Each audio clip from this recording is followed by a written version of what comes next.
ನಮಸ್ಕಾರ ಎಲ್ರಿಗೂ. ನಿನ್ನೆ ನಾಗರ ಅಮಾವಾಸ್ಯೆ ಇರೋದ್ರಿಂದ ನಮ್ಮ ಮನೆಯಲ್ಲಿ ಏನು ಸ್ಪೆಷಲ್ ತಿಂಡಿ ಮಾಡಿದ್ವಿ ಬನ್ನಿ ನೋಡೋಣ. ನಮ್ಮ ಹಳ್ಳಿ ಕಡೆ ಎಲ್ಲ ಇದನ್ನು ಜಾಸ್ತಿ ಮಾಡೋದು.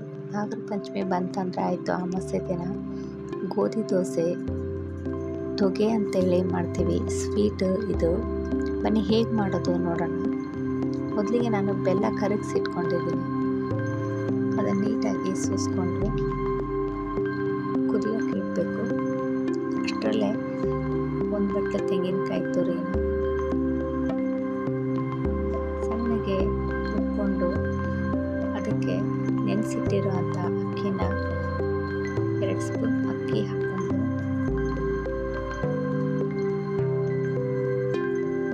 ಅದಕ್ಕೆ 2 ಏಲಕ್ಕಿ, 1 ಸ್ಪೂನ್ ಕಸಕಸೆ, ಸ್ವಲ್ಪ ನೀರು ಹಾಕಿ ಚೆನ್ನಾಗಿ ಹುರ್ಕೋಬೇಕು. ಈ ರೀತಿ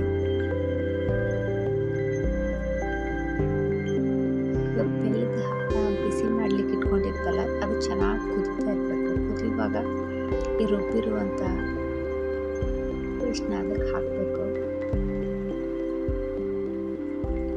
ಹಿಂದೆನೇ ಕೈ ಆಡಿಸ್ತಾನೆ ಇರಬೇಕು, ಇಲ್ಲಾಂದರೆ ಗಂಟು ಆಗಿಬಿಡುತ್ತೆ. ಅದು ನೀಟಾಗಿ ಕೈ ಆಡಿಸಿ ಒಂದು ಕುದಿ ಬರೋ ತನಕ ಕಾಯಬೇಕು. ನಮ್ಮ ಕಡೆ ಇದು ತುಂಬ ಸ್ಪೆಷಲ್. ಇದ್ರ ಜೊತೆ ಗೋಧಿ ದೋಸೆ, ಕಾಯಿ ಚಟ್ನಿ, ತೊಗೆ ಅಂತ ಹೇಳ್ತೀವಿ ನಾವಿದನ್ನು. ಕೆಲವೊಂದು ಕಡೆ ಏನಂತ ಕರೀತಾರೆ ಅಂತ ಗೊತ್ತಿಲ್ಲ. ಬೇಕು ಅಂದರೆ ಅಕ್ಕಿ ದೋಸೆನೂ ಹಾಕೋಬೋದು. ಗೋಧಿ ದೋಸೆ ಶ್ರೇಷ್ಠ ಅಂತ ಹೇಳ್ತಾರೆ. ಗೋಧಿ ದೋಸೆ ಜೊತೆಗೆ ತೊಗೆ ತುಂಬ ಚೆನ್ನಾಗಿರುತ್ತೆ.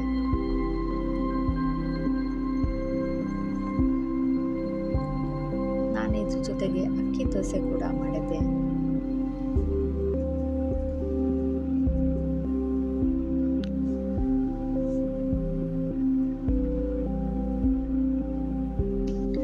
ನಮ್ಮ ಮನೆಯಲ್ಲಿ ಮಕ್ಕಳು ಗೋಧಿ ದೋಸೆ ಅಷ್ಟೊಂದು ಇಷ್ಟಪಡಲ್ಲ. ಅದಕ್ಕೋಸ್ಕರ ಅಕ್ಕಿ ದೋಸೆ ಮಾಡಿದ್ದೆ. ನಮ್ಮ ಹಳ್ಳಿ ಕಡೆ ನಾಗರ ಅಮಾವಾಸ್ಯೆ ಬಂತು ಅಂದರೆ ಆಯಿತು, ಎಲ್ಲರ ಮನೆಯಲ್ಲೂ ದೋಸೆ ಕಂಪಲ್ಸರಿ ಇದ್ದೇ ಇರುತ್ತೆ. ನಿಮ್ಮೂರ ಕಡೆ ಎಲ್ಲ ಹೇಗೆ ಹಬ್ಬ ಮಾಡ್ತೀರಾ ಮಾಡಿ. ನೀವು ಇದಕ್ಕೆ ಏನಂತೀರಾ? ನಾವೆಲ್ಲ ತೊಗೆ ಅಂತ ಹೇಳ್ತೀವಿ.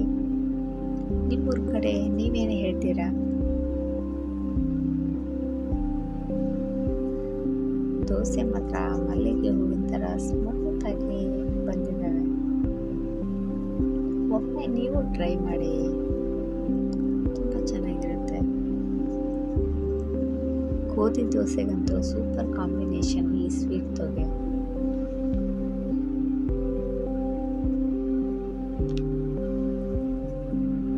Thank you for watching.